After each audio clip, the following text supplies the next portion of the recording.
Great group of kids, eh? Our reading this morning comes earlier in chapter 13 of Luke's Gospel, from which you heard the story last week of Jesus' lament over Jerusalem and longing to gather the people like a hen gathering her chicks. Today, the story begins with Jesus in the midst of a crowd, and some are trying to trap him with questions. The Roman guard has murdered some Jewish worshippers.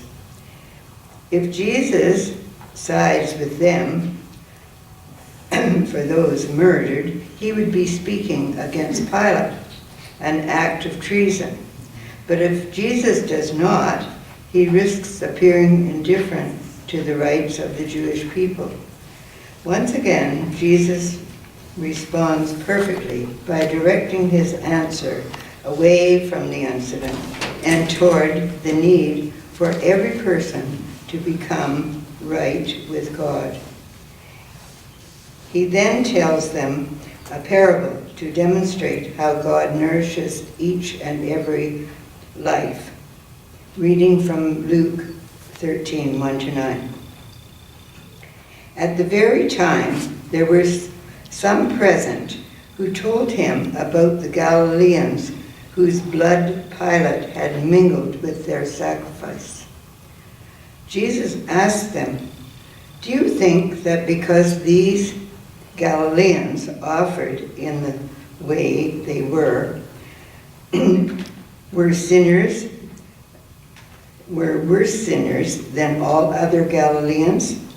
No, I tell you, but unless you change your heart and mind, you will all perish as they did.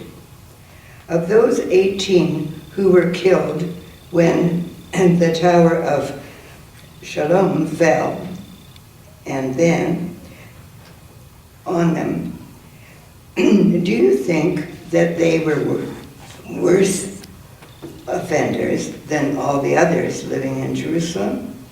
No, I tell you, but unless you change your mind and heart, you will all perish just as they did." Then he told this parable. A man had a fig tree planted in the vineyard, and he came looking for fruit on it and found none.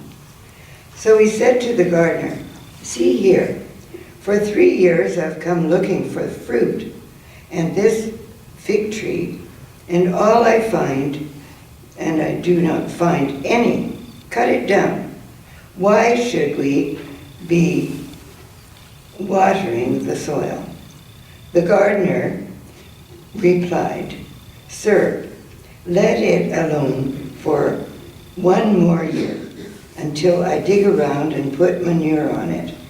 If it bears fruit next year, well and good. But if not, you can cut it down then." Hear what the Spirit is saying to the church. Thanks be to God.